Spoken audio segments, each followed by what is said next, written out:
Hi everybody, welcome to The Limit Breakdown, where we review everything in TV, movies, and entertainment. I'm your host, Sid. And I'm Migs. And today we're going to be going over episode 9 of House of the Dragon, the prequel to Game of Thrones. Today.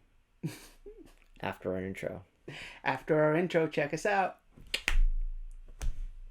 My brain slowed down.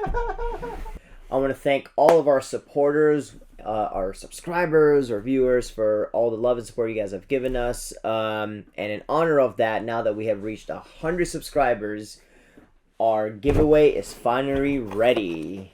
So, our winner of our finally having 100 subscribers is Sharita Valencia. Yay! So congratulations, and thank you, Sharita, for watching. Thank you, everybody else, for watching as well. We'll be doing another giveaway down the line once we cross another threshold.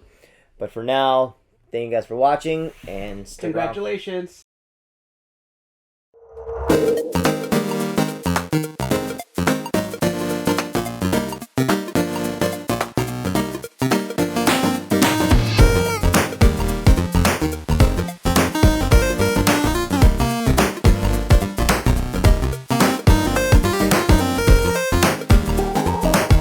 Hi everybody, welcome back to The Limit Breakdown, where we break down the latest in movies, TV, and everything going on in entertainment. Today we're going to be breaking down our thoughts on episode 9 of House of the Dragon, the Game of Thrones prequel. This is the penultimate episode, one more to the season finale.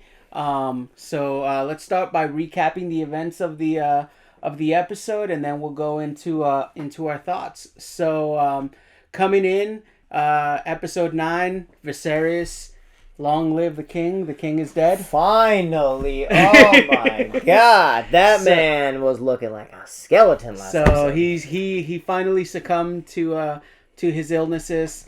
Alicent is sleeping in her chambers, and one of the servants comes in to inform her that they found the king dead.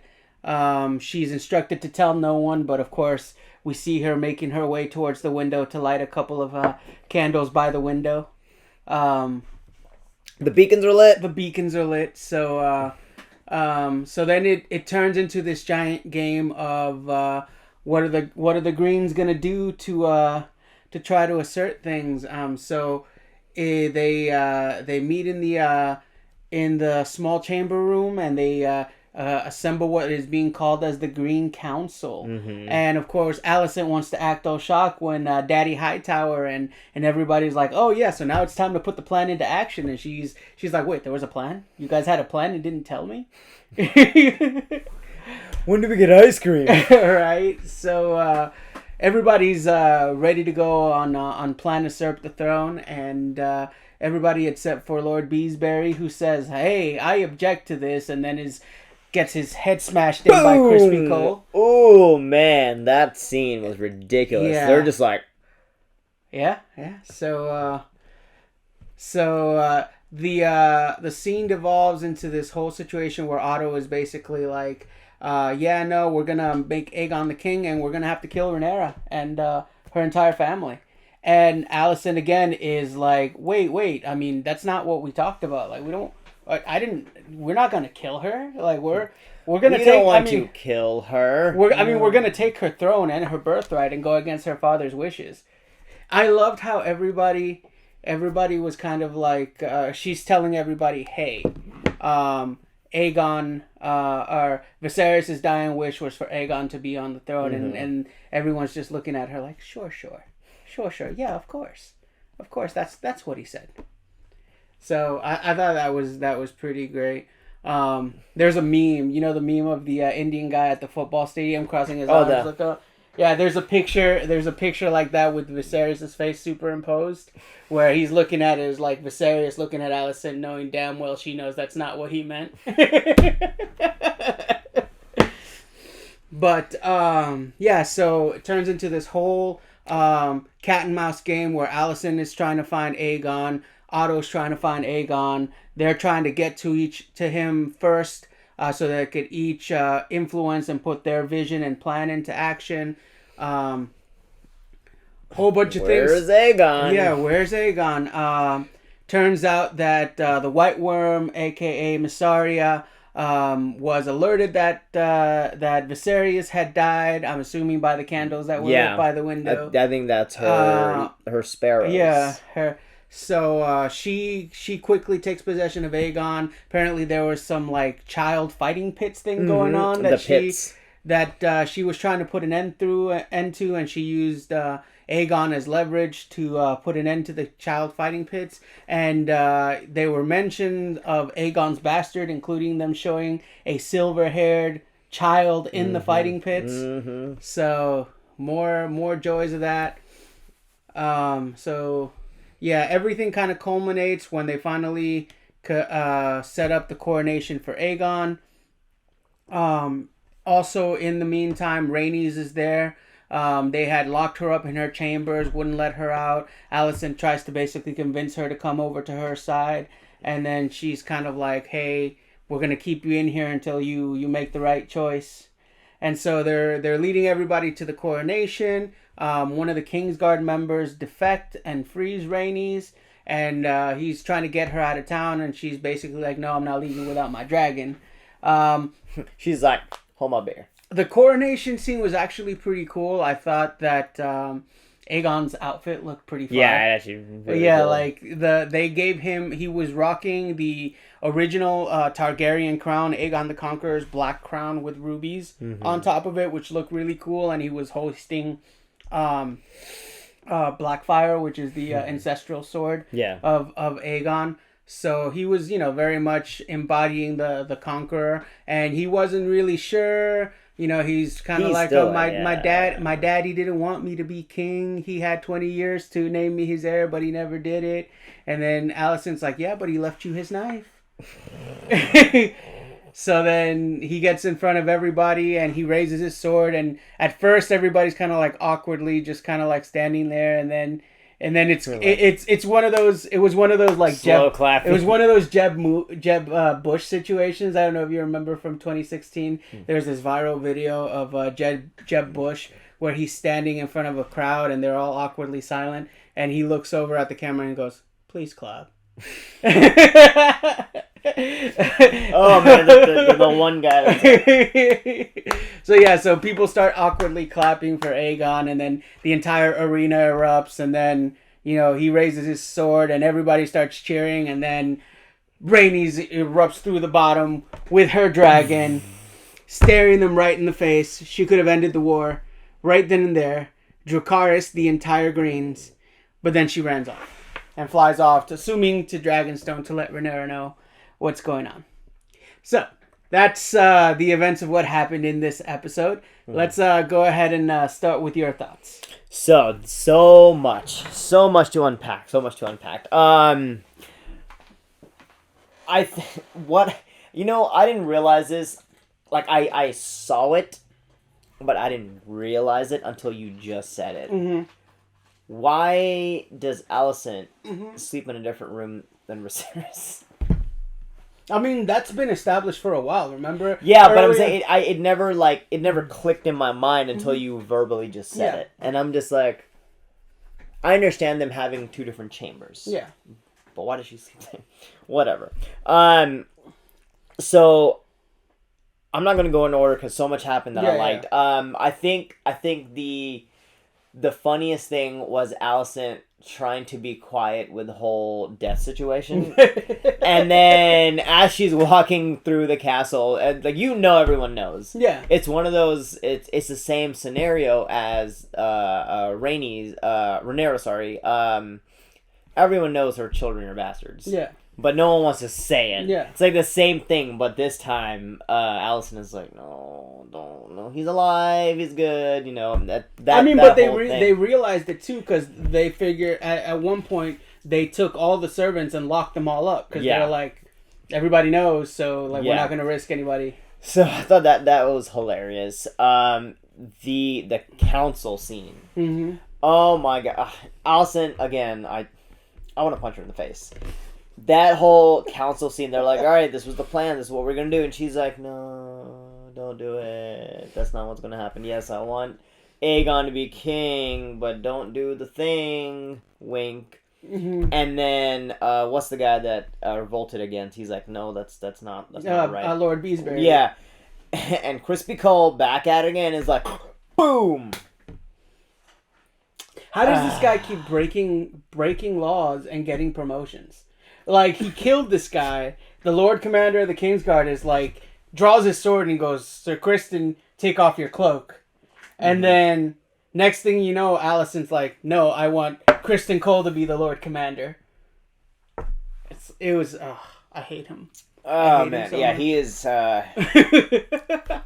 that scene itself was just, it was a great scene. It was a great, I love that scene. It was a phenomenal scene. But Criston Cole is one of my, I don't know if I want to say he's my least liked character, but he's in the top 2 or 3 of least liked characters. Alicent is the other one. You know, the problem is that they are so certain of their righteousness. Like, it's one thing, like, for instance, Cersei knew she was a douche. Yeah, she knew she was wrong, and she's just like, screw it. But no, they are just like so self-righteous, and they're just like, they justify their actions by displacing it somewhere else. That's toxic behavior. Don't do that, kids. But yeah, so that thing that was cool. The whole thing while they were trying to find Aegon in the city, they're like, "Where's Aegon?" And they're like, everyone's trying to rush to it. I'm not gonna lie, I kind of chuckled a little bit because I'm like, they're going to all these locations. I think they go to I think they go to like the taverns. Yeah, they go to some brothels. They go to brothels. They go to the like, child fighting pits. Yeah, and then I was just like, out of all the places, that's where they think of going. And I'm like, man, if I went missing, where would they go? And I was like, Pink Pony shut down. I'm just kidding. Oh man, that was hilarious. But the child fighting pits, I don't know how I feel about that. That whole, I mean, it makes sense, but I don't know how I feel about that. I would understand if it was like animal fighting or something, but child fighting pits, and then one of them happens to be Aegon's kid. I mean, yeah. I mean, they didn't say it, but it's a silver-haired boy. Yeah. So that was very, very, very interesting. And apparently, the rumor is that he's one of many. Yeah. Since I think that's, I mean, it was in the last few episodes. They, like with the servant girl that he took advantage of. Yeah. And Allison's like, just in case. So clearly, and she's like, again and again and again. So clearly, it's happened before. Yeah. Yeah. So, what about you? Man, there were so many things going on in this episode. Like you said, so many dynamics at play. The little game, and even Otto calls out Alicent on it. After she finally gets the upper hand, and Crispy and Aemon get to Aegon first, and she's like, okay, I have Aegon. We're gonna do this my way. And Otto Hightower is like, congratulations on winning the game. And she's just like, this isn't a game. She's like, but you treat it as such. And so it's just like, she wants to play the game. I get the feeling with her that, like, obviously she knew that it was going to come to this whenever Viserys died. And she had her own vision of how things were going to go. And she had this vision, and especially once she got the validation that she needed from Viserys, where, he told her about Aegon's dream, and she's like, oh, what? Aegon? You want Aegon to be king? As soon as she heard that was all the validation that she needed in order to go ahead with her own vision. I think where she had a problem with it was when she sat down and she thought she was going to initiate the thing, and then she comes to find out, oh, yeah, we already had a plan. We were rolling with this regardless. So, like, now, she says, oh, Viserys told me this was his dying wish, so now we can do this. And they're like, oh, we were going to do it anyway, but yeah, that's a great story. We'll go with your story instead. We were going to go with the fact that he's the firstborn, but we like the Viserys changed his mind thing better. Yeah. So it shows you how how naive she is, and I don't know if it's like a willing thing or if it's an act. Because like when she's talking to Otto, you know, she even you know, appears to be like insulted and hurt. You know, she's like, I've been nothing but a chess pawn to you. You know, placed me in front of Viserys. You've used me my whole life. You know, and like she even mentioned to him, she's like, you know, because Otto was pretty much like telling her, is like, look, this is what we got to do if you want Aegon to be king. Like the only way to avoid bloodshed is to kill Rhaenyra and her family. And she's just like, well, you know, this isn't what Viserys would have wanted. Like he wouldn't have wanted his favorite daughter and his, you know, His only daughter. Yeah, favorite. There's Helena. But that's not Viserys's. Yeah. Alicent and Viserys. Aegon, Aemond, Helena. Oh, right. Yes. Oh my God. I don't know. I kept thinking from his first wife, and I was like, that's not. And then yep. Yeah. But yeah, so she's just like, you know, so I guess she had this vision where Viserys was gonna die, and she was gonna tell Rhaenyra, oh, your dad told me right before he died that he wanted Aegon to be king, and Rhaenyra was gonna be like, oh, is that so? That changes everything. You know what? He can be king. I'll stay over here in my little corner and let you guys rule. No biggie. And like she legitimately thought that was gonna happen, which is foolish. Yeah. I again, Alicent is. I don't like her. I understand her. I don't like her. Her whole being is just like. Mysaria. Oh, here's another thing that I find hilarious. The crime hoodie is apparently not just a Daemon thing.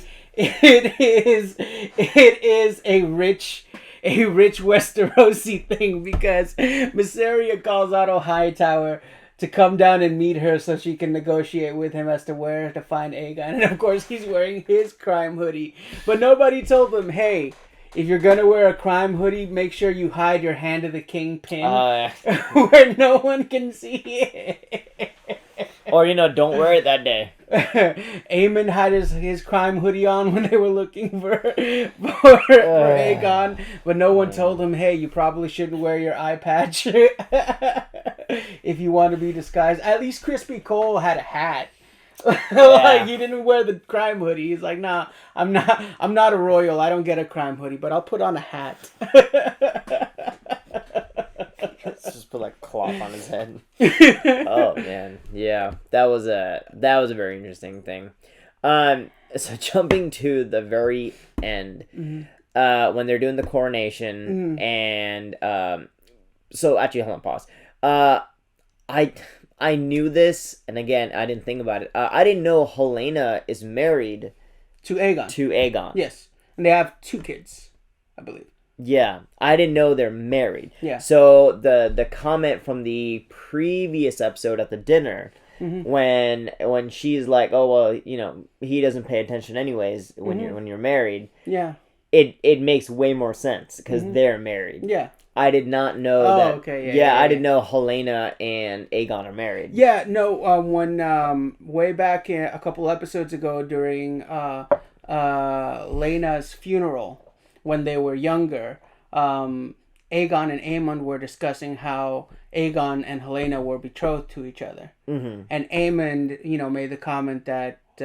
Because Aegon was basically like insulting her because she was playing with the spiders, and she's just like she's a nimwit, like she's stupid, and he's like, you know, if I was betrothed to her, I'd treat her good and I'd do my duty. Yeah. And Aegon's like, well, you marry her then. He's like, I would if I had to. Yeah. But. And then so this episode, Helena had commented that fire will come from underneath the beast. Beware the beast beneath the boards. Anyways, so when Rhaenys comes up, right at the coronation, there is a meme, and they are assimilating that meme to the dragon from Shrek. I've seen that. Coming into the wedding of Fiona, and then they come in. it'd like eat somebody. Yeah. Same thing. I was like, I've seen this. I mean, I've seen this in the movie. it didn't help that Maylis kind of looks like the dragon from Shrek a little bit. Oh man, it was hilarious. No, but dude, that scene was like, that's one of the most terrifying uses of a dragon that I've seen so far. Mm-hmm. Like, just the overall panic and raw destruction. It was a very divisive part. I know a lot of people online were pretty upset about two aspects of it. One, the fact that Rhaenys kind of popped up and just, killed hundreds of small folk. Like, and then two, the fact that she didn't Dracarys the Greens. And because she could have ended the entire war right there. And there's multiple arguments. I feel like there's an argument being made about how the writers chose spectacle over logic, which I tend to disagree a little bit. I feel like they wanted to make it a little bit more dramatic because this was not in the books. According to this is something that they added. Yeah, they did specifically for the show. But I feel like it makes sense where they placed Rhaenyra because there was no situation in which she was going to leave without her dragon. Mm-hmm. Like, in the book, she wasn't at King's Landing when Viserys died. Mm-hmm. So she was at Driftmark with her dragon. So for them to have placed her in King's Landing when Viserys died, and that puts Meleys in the dragon pit, like, she was going to have to recover her dragon at some point. So with how everything was working, there's no way she could have gotten out with her dragon without at least killing a bunch of people. Yeah. So so the bigger controversy here comes with some of the comments from the director of the show, where she basically stated that, this was Rhaenys showing her strength by not killing her family member, basically saying that it wasn't her decision as to whether or not she was going to kill Alicent, and at the end of the day that those were still her nieces and nephews there. And so somebody is like, oh, okay. She's like, so I won't kill the royal family, but I'll slaughter hundreds of peasants. And it's like, kind of like, yeah, I mean, yeah. I mean, it's hard. It's hard to justify it, and but at the same time, like, just where they positioned her, like, for me, the death of the small folk is an unfortunate thing.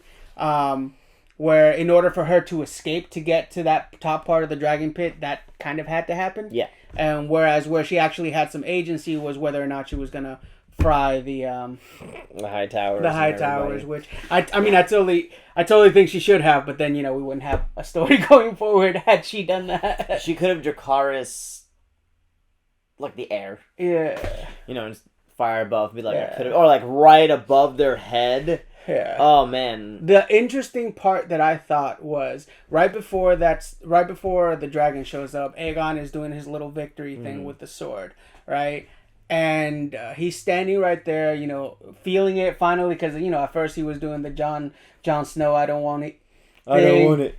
But then he's finally kind of like, hey, this being king thing is kind of cool. Yeah. And then the dragon comes out, and I saw a couple of things that were really interesting. Number one is Alicent steps in front of Aegon. To defend him. To defend him. And Aemon steps in front of Helaena. Yeah.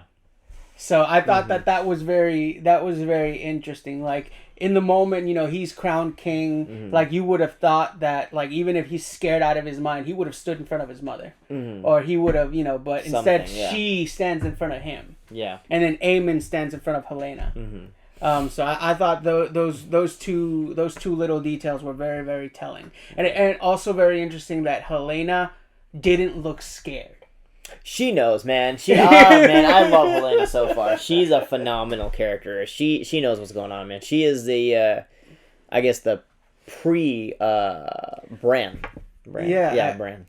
There was a conversation she was having with her twins, with her kids, when they were looking for Aegon, and they burst into the room, into, I guess, what's supposed to be their royal chambers, right? And they're asking her where Aegon is, but right before they come in, she's sitting there talking to her kids, and I thought it was very interesting where she's saying, when someone has something that you want, it's not uncommon for someone to try to come and take what you have.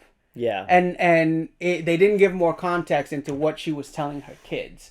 But I thought that was also very interesting. I think they're definitely building. I think like each literally every line she has, it's so well placed that it's like I look out for what she's going to say because it's either going to be foretelling of what's going to happen or giving you a back of what has happened, and it's so cleverly done. I love that dynamic.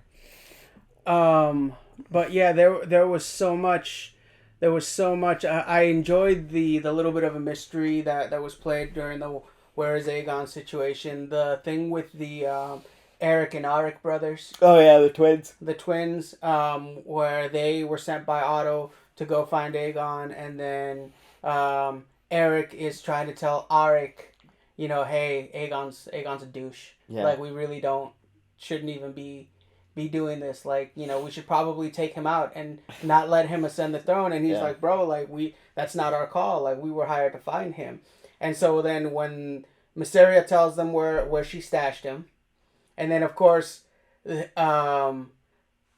Arik fights Christian Cole, which that was a really good fight. Like, look, I hate Christian Cole, but man, he can fight. He can fight. When they were at the Stepstones, it was it was a really cool fight. Yeah, when they were in front of the cathedral, him and Eric, like, he was giving him the business. And then I love you go from that fight between two knights that's like, very, very much high stakes drama, and then you click over and it's Aemon and Aegon fighting, and it's literally like two siblings. Like, he's sitting there on top of Aegon. Like, the only thing that was missing was him doing the stop hitting yourself. Like, he's just like, bro, let me go. Like, I don't even want to do this. Yeah. I was like, I'm not worthy of being king. He's like, you're not gonna get an argument from me. Oh man. It was curious too to see what Aemon was gonna do, because as they're looking for him, he's just like, yo, bro, like, why are we doing this? Like, he could be dead. He should be dead. He doesn't even want to be king. Yeah. I should be king. He would be a dictator. Yeah. I mean, everyone's left eye is taken away.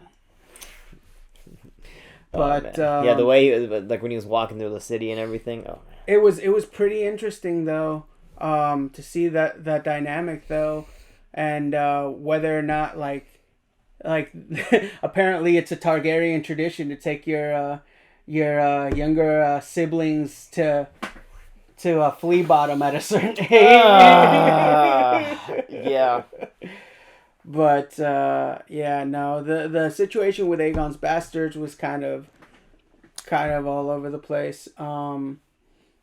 And I empathized with him a little bit once they were going towards the coronation. Aegon? With Aegon. Okay. Once they were going towards the coronation, he's having that conversation with Alicent. And, he's basically like, this is wrong. Like, my father didn't want this. Like, he's like, no, your father wanted you to be king. He's like, he never said it before. He's like, he said it to me. And it's kind of like what I was saying. Like, everybody's just kind of like, yeah, sure, he did. But he's just like, he had 20 years to change his mind, and he didn't change his mind. And so it's one of those things, like, everybody knows. Like, the only thing they have going for them is that the fact that he's the firstborn male son. But, and they're hanging on that. So it's going to be interesting to see now. So they made all of the lords and ladies that were there swear allegiance to Aegon. They hung the one lord that was trying to make his way out of the out of King's Landing. Oh God, I don't even want to talk about this. The thing with the feet. Oh my God, Larys's thing. I was Alicent. Oh my God, he's like, if you will indulge me. I was like, what? And they're having the conversation, right? And he's just like, yeah, I might have some information that you might want. And Alicent's just like, okay. So then at first I was like, I see her like taking her shoes off and then placing her feet on top of the thing, and I didn't think much of it at first. I thought she was going to like undress or something, and that's the dynamic they have. Because I suspected that it might happen, that that's what Laris wants, and that's why Laris and Allison are so close, is because there's some stuff going on there. But as soon as he's just like, no. As soon as that happened, I was like, what? It was very... crazy. Look, I'm not kink shaming. It's 2022. Like, you do what you do. But, it was the placement of it. It was a placement in the show of it. It wasn't the actual fetish itself. It was the and the fact that he, like, she turns to the side, exposes, like, raises her dress up a little bit, and then he sticks his hand in his pants. Yeah. Oh, God, that whole scene. On that note... So, but it goes more to, like, the hypocrisy of the whole thing, because the basis of the entire reasoning for Rhaenyra being that, I mean, Allison being stuck on Rhaenyra not being worthy is how immoral Rhaenyra is. And here she is, basically, you know, doing OnlyFans before. I mean, I will say, the lady's ahead of her time. Feet finder. Yeah, the lady's ahead of her time. She is a revolutionary when it comes to... I want to see these royal feats. Closing thoughts? Closing thoughts is... This episode had a lot of suspense and intrigue built into it. I was curious what the fallout of Viserys' death was going to be, and it's really interesting seeing how quickly the Greens reacted. Like Otto, like, man, like Viserys' body wasn't even cold, and Otto was already like, oh, I'm gonna take his throne, I'm gonna kill Rhaenyra, all her kids. He had a plan, man. Like, I think Otto has a 10-year plan. He has a 10-year plan, and then he has a fallback on the 10-year plan, and he has a fallback to the fallback. He has a backup to the backup. I think he's a very calculated man. It's good on certain things, but he is very calculated. I'm not surprised at all from Otto. Yeah. But the entire council... we already had a plan. Yeah. I thought that was that was a very interesting dynamic, right? I think it's also to Rhaenyra's own detriment, and like Daemon tried to warn Rhaenyra when she was young, when they were going through Flea Bottom, and basically Rhaenyra's like, well, you know, what the people want is of no consequence. And he's just like, no, the people have power too. Yeah. He was trying to put that on her. When they chose to leave King's Landing, he basically left the door open for Otto to be able to infiltrate all of the areas that he needs to. He's had time to stoke resentment, to stoke and to, you know, breed new alliances and all that stuff. So he's given her more than enough time. Rhaenyra has given them more than enough time to be able to lay out their plot. Yeah, makes sense. But it's going to be interesting to see how many of the lords and ladies of Westeros, you know, stick by their initial oaths, and how many, you know, decide to go against Rhaenyra. And from what I understand, this season finale is gonna take place around the same time, but just kind of showing everything that was happening on the black side of Dragonstone side of the aftermath of Viserys' death. So that should be interesting. And yeah, it's gonna be a great season finale. Overall, episode 9, fantastic. So much to unpack. So much happened. Great meme-worthy moments. Oh God! So I'm very the hand, the foot. That's a good day.